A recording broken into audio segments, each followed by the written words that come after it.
Genesis chapter 2. Heaven and earth were finished, down to the last detail. By the seventh day, God had finished his work. On the seventh day, he rested from all his work. God blessed the seventh day.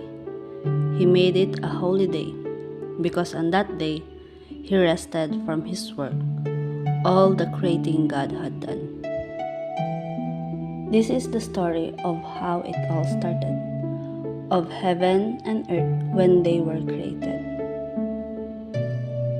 At that time, God made earth and heaven before any grasses or shrubs had sprouted from the ground. God hadn't yet sent rain on earth, nor was there anyone around to work the ground.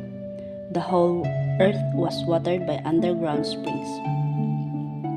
God formed man out of dirt from the ground and blew into his nostrils and breathed of life. The man came alive, a living soul.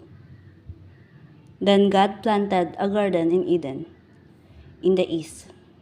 He put the man he had just made in it. God made all kinds of trees grow from the ground, trees beautiful to look at and good to eat. The tree of life was in the middle of the garden, also the tree of knowledge of good and evil. The river flows out of Eden to water the garden, and from there divides into 4 rivers. The first is named Pishon. It flows through Havilah, where there is gold.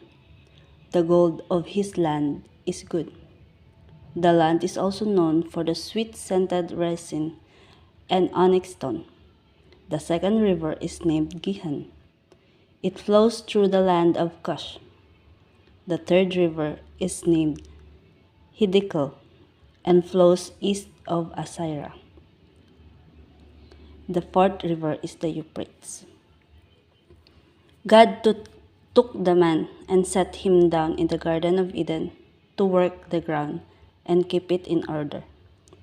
God commanded the man, "You can eat from any tree in the garden, except from the tree of knowledge of good and evil. Don't eat from it. The moment you eat from that tree, you're dead."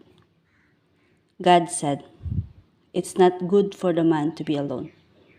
I'll make him a helper, a companion."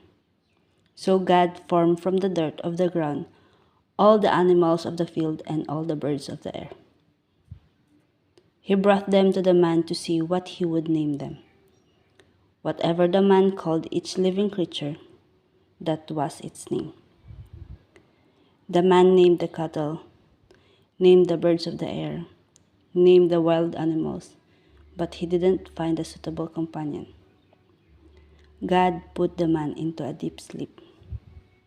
As he slept, he removed one of his ribs and replaced it with flesh. God then used the rib that he had taken from the man to make woman and represented her to the man. The man said, "Finally, bone of my bone, flesh of my flesh.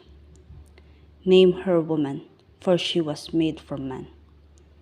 Therefore, a man leaves his father and mother and embraces his wife. They become one flesh. The two of them, the man and his wife, were naked, but they felt no shame.